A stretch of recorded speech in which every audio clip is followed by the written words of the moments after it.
Bonjour et bienvenue dans ce point bourse du 18 mai 2022. Je rappelle que les informations et analyses données sur cette chaîne sont données à titre indicatif et ne peuvent pas être considérées comme un conseil en investissement. L'investissement en bourse est risqué, vous êtes responsable de tous les investissements que vous faites. On va attaquer avec les indices. Euh, le- les indices américains, le Nikkei d'abord, le Nikkei légèrement en hausse de plus 0,9. Toujours dans son canal baissier, donc RAS, on attend qu'il passe les 27 500 pour relancer une hausse ou qu'il casse les 26 300. Pour un signal de baisse, le Dow Jones, alors ça c'est hier, aujourd'hui le Dow il perd moins 2%, donc il est toujours autour des 32 000, 31 900 même. 31 900 pour le Dow, toujours en correction. Le Nasdaq, c'est pareil, hein, grosse correction pour le Nasdaq. Toujours sur son oblique baissière et puis il essaye de se rattraper à son petit support des 12 300. Et c'est compliqué pour l'instant. Et enfin le CAC 40. Le CAC 40 c'est pareil. Toujours sous son oblique baissière ici, en phase de correction depuis le début de l'année, hein, en phase de dégradation même. Et on avait dit hein, qu'au contact des moyennes les plus courtes, c'était un bon moment pour shorter. Parce on allait certainement aller plus bas. Donc là c'est ce qui s'est passé, hein. Donc, contact des moyennes de 20 et 50, on voit que le CAC n'y arrive pas. Il n'arrive pas à passer les 6450 environ. Et on va probablement corriger un petit peu. Alors là, on a perdu 1,2% aujourd'hui. Avec la dégradation des US, si ça se confirme, on va continuer de dégrader demain. Il y a de bonnes chances qu'on continue toujours d'aller vers les 6200 et les 6100 à court terme. Donc du zigzag entre ces deux zones-là, entre les 6006 et les 6100. Et quand on se rapproche, soit de l'oblique, soit des moyennes, jouer contre le marché parce qu'on va aller probablement beaucoup plus bas. Donc moi j'ai pris une position short sur les marchés à 6440 environ. Et enfin le pétrole, rien à dire sur le pétrole, toujours entre les 100 et 120. RAS. Alors on va attaquer avec les quelques actions que vous aviez choisies. Oplata. Oplata, c'est pas terrible parce que c'est une action déjà qui a 2 centimes. C'est un penny stock et puis qui fait que descendre et on voit qu'elle continue de dégrader depuis quasiment 2 ans. Alors on peut se dire que si on joue les hausses comme ça très court terme, ça peut être intéressant. On voit il y a des gros chandeliers des fois, hein. Même ici on a des chandeliers à plus 35%. Celui-là il faisait plus, plus 300%, donc c'est énorme. Le problème, c'est que souvent les actionnaires ont des actions comme ça, soit gratuites, soit en dessous du prix du marché. Donc pour eux, ils peuvent vendre à un prix où ils gagnent de l'argent, mais vous n'allez pas pouvoir les revendre plus tard. Donc c'est une action qui va faire que descendre, avec des dilutions, des augmentations de capital, etc. Donc il faut éviter ce genre d'action quand vous voyez ces graphiques-là qui font que descendre et avec des grosses hausses qui ne sont pas suivies d'effet, hein. Quand on a des grosses hausses qui sont immédiatement vendues comme ça, c'est à fuir. Ensuite, on avait Biosinex. Biosinex, alors ils sont pas loin de repartir. On va attendre quand même un point d'entrée intéressant et voir si ça se confirme sur Biosinex. Parce que pour l'instant, on est au contact de toutes les moyennes. Là, on est pas mal, on est en embuscade, mais il nous manque un peu un catalyseur. Ce qui serait bien, c'est d'avoir des volumes assez importants et un beau chandelier pour repasser au-dessus des 17,7. Ce serait probablement un signal d'achat intéressant. On surveille quand même toute cette fin de semaine Biosinex. Nexity. Nexity, on jouait le support ici, le support des 28,85. Pour l'instant, il a tenu et on rebondit dessus. On est allé chercher la moyenne à 50 jours. Alors attention quand même sur Nexity, parce qu'on regarde quand même la tendance depuis le début de l'année. Elle est comme sur le CAC, hein, on fait que dégrader. Donc c'est compliqué. Et puis dès qu'on va aller toucher les moyennes, on a tendance à repiquer du nez un peu après. Donc sur ce genre de titre, si on est déjà en plus-value et qu'on jouait le support uniquement, c'est intéressant quand même de sécuriser au moins à la moitié de ses gains et puis de ne pas se laisser embarquer. Parce que si on retourne une nouvelle fois sur le support à 28,8, il y a des chances qu'il casse, hein. Quand on voit une figure comme ça, c'est pas bon. Occidental Petroleum. Alors toujours à voir avec le prix du pétrole, hein, du Brent. Si ça monte, ça peut toujours lancer une dernière hausse. Mais là, j'ai mis ce carré. Là, ça représente l'écart qu'on a eu depuis le 1er janvier. Et on voit qu'au 1er janvier, on a fait plus 122%. Donc on a fait plus du double en même pas 6 mois. Donc ça va être compliqué de tenir ce rythme-là, forcément. Pour rentrer, c'est compliqué hein, sur ce genre de titre. On rentre généralement sur le contact ici des moyennes pour espérer un rebond. Ça pouvait être le cas ici, par exemple, sur les 54, 56 environ. Même si c'était risqué, c'était un risque qu'on pouvait prendre, parce que si ça dégradait après, on pouvait partir. Donc là, on est quand même beaucoup plus haut. On est sur les 65, on est au-dessus de tout et on est plutôt proche d'une phase de correction. Alors la correction, elle pourrait arriver entre les 58 et les 63. À court terme, c'est ce qu'on peut viser. Donc, si on est en position, on tient, il n'y a pas de signal de vente. Par contre, rentrer sur Occidental Petroleum, c'est compliqué maintenant parce on est plus proche d'une descente que d'autres choses. Et enfin, Valourec. Valourec qui continue de très bien se comporter, pareil, hein, comme Petroleum. On avait quelques tentatives de porte d'entrée ici sur le retour de la moyenne à 50 qu'on n'a pas touché, on est allé juste en dessous, au-dessus, pardon. Et on a rebondi, donc pas vraiment de gros signal de vente, on a une consolidation à plat ici entre fin mars et début mai. Là on repart, donc pareil, si on est dessus on peut tenir encore, il y a pas de signal de vente. On surveille les indicateurs.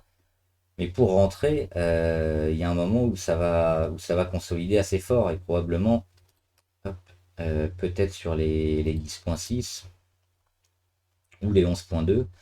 Le tout est de savoir à quel moment on va consolider. Ça, on le sait jamais à l'avance. Ça peut être sur les 14-15 ou ça peut être des deux mains.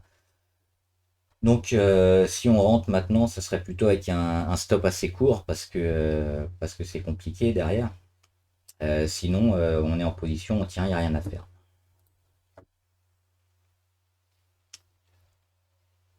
Ensuite, on a Bolloré. Hop.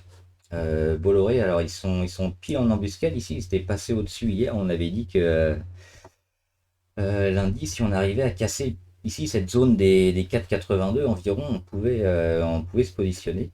Ce qui est intéressant de noter sur Bolloré, c'est qu'elle est pas loin d'une phase de retournement. C'est pas encore le cas. Là, on est juste en dessous. Et surtout, il y a les volumes, des volumes qui sont monstrueux. On a dépassé les 10 millions, alors que d'habitude, on est autour de 1,5 million. Et puis, il y a plusieurs fois, hein, deux fois plus de 10 millions. Avant, on a eu dans la semaine, pareil, des volumes énormes. Donc, il y a eu des gros investisseurs qui se sont placés dessus, probablement pour du moyen long terme. Donc, cette zone-là, elle risque d'être achetée. Et on ne va pas y retourner de sitôt. Alors peut-être rapidement ces prochains jours, oui, mais d'ici 1 à 2 semaines, peut-être pas. On va voir en hebdomadaire, hein, Bolloré, on voit qu'on doit casser ici cette zone de la moyenne à 50 périodes en semaine, hein, donc c'est 50 semaines. Et si on casse ici ces 4,78, 4,80 environ, on pourra vraiment relancer une hausse long terme sur Bolloré. Donc on surveille, on peut éventuellement se mettre en position en anticipation. Mais pareil, hein, le signal, ce sera sur les 4,80, 4,82, hein, puis avec un beau chandelier et puis encore des volumes. Pour du moyen long terme, on sera très bon. La Française des Jeux. La Française des Jeux, moi je joue contre la FDJ, je short. Et je vous expliquerai pourquoi la prochaine fois. Harmony Gold. Alors, hop, on n'a pas vu l'or avant. L'or qui est en train de stopper sa chute, hein. On le voit ici sur les 1800. Alors, il est juste en dessous de sa moyenne à 200 périodes. En dessous de son oblique support qu'il a cassé, mais il devrait pouvoir revenir. Si on regarde les indicateurs, on est pas mal. À niveau MACD, on a fait le plus gros de la chute. Euh, on a l'oblique RSI, alors on l'a pas encore cassé, ça pourrait intervenir en cette fin de semaine. Mais on a déjà stoppé la chute. On a cette mèche basse ici du lundi 16 mai qui est intéressante parce qu'on voit qu'on va aller chercher beaucoup plus bas, en dessous des 1800. Et en dessous des 1800, si on dézoome, on voit que c'est racheté ici. C'était le top départ, hein, début, fin d'année dernière, début de 2022, qui avait permis la hausse de l'or. Et là, on y revient. Ça devrait également permettre à l'or de stopper sa chute et de repartir. Donc tout ce qui va être minière or, comme Harmony Gold, hop, pas mal de le prendre ici. On voit, on est pas loin d'un support aussi. Sur les 3,30, 3,50, ça se tente.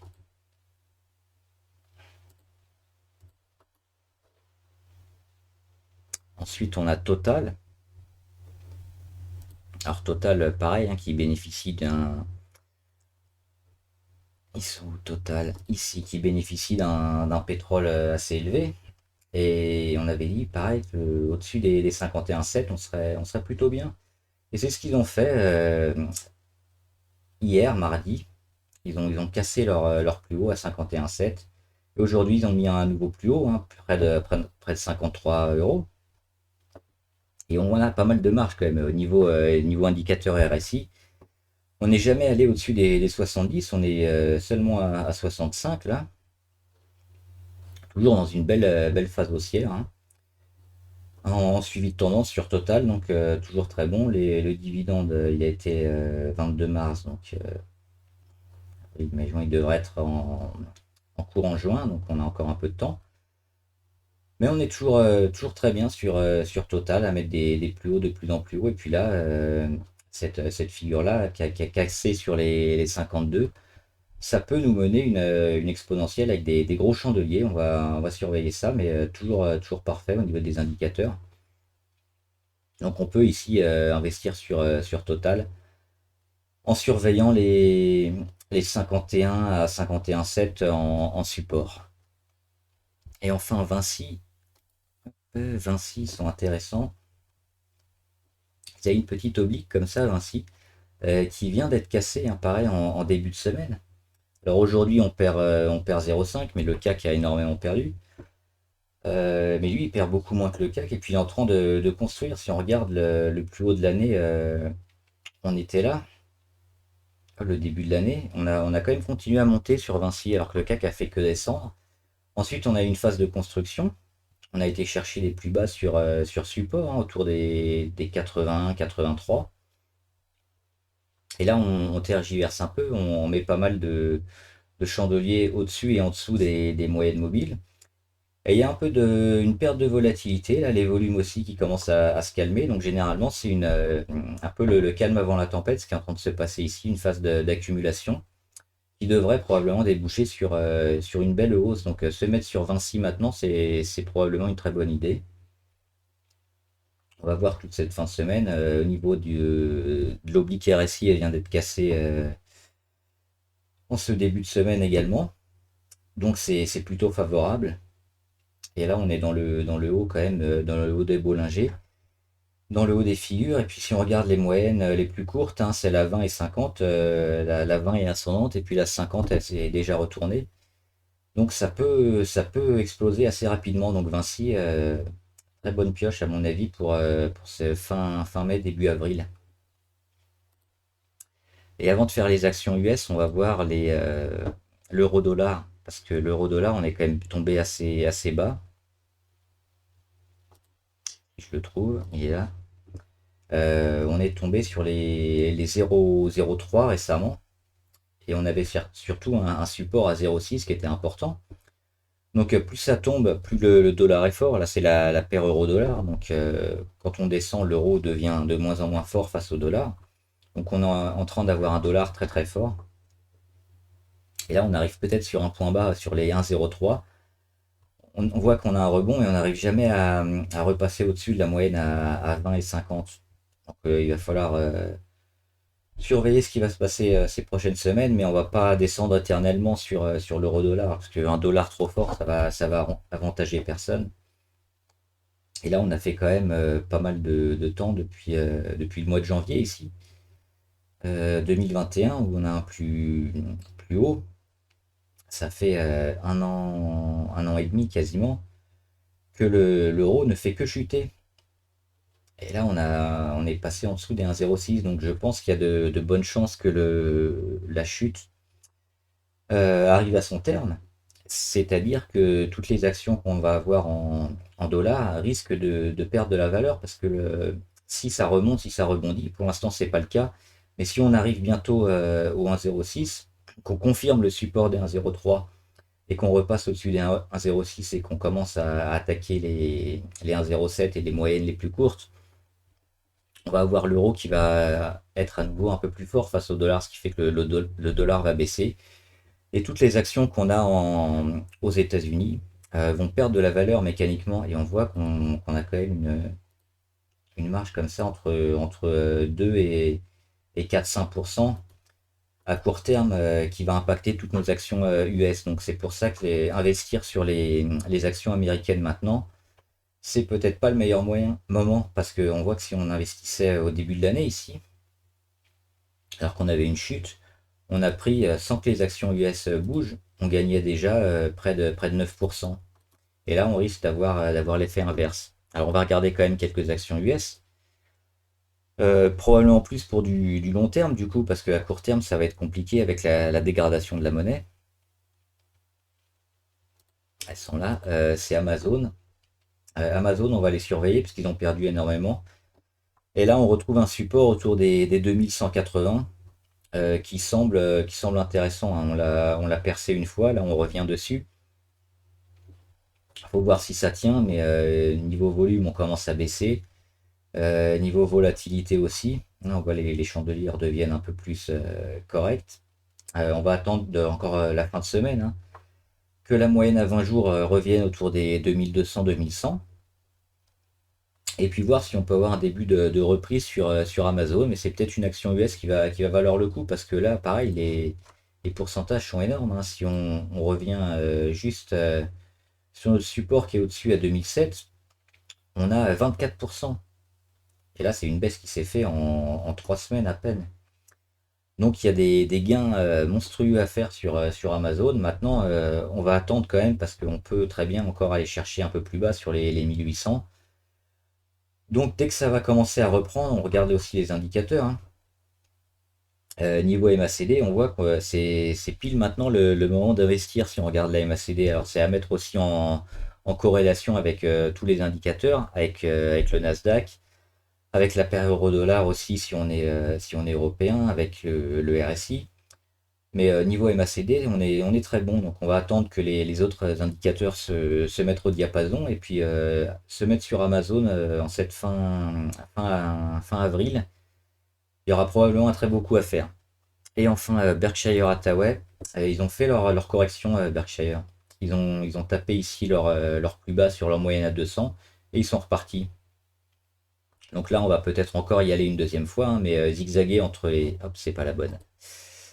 Zigzaguer entre les 305 et les 330. Mais a priori, le plus gros de la correction s'est fait sur Berkshire Hathaway. Donc on peut probablement investir maintenant pour du moyen long terme, même pour du court terme. Si on veut jouer juste l'oblique ici sur les 330, se placer autour des 300 à 310 sur Berkshire Hathaway, c'est pas mal joué. Voilà, j'espère que la vidéo vous a aidé. N'hésitez pas à liker la vidéo et à vous abonner à la petite clochette YouTube pour être au courant de toutes les vidéos qui sortent. Mettez aussi en commentaire les valeurs que vous suivez. On les commentera, on les analysera ensemble. Bon trade, à plus!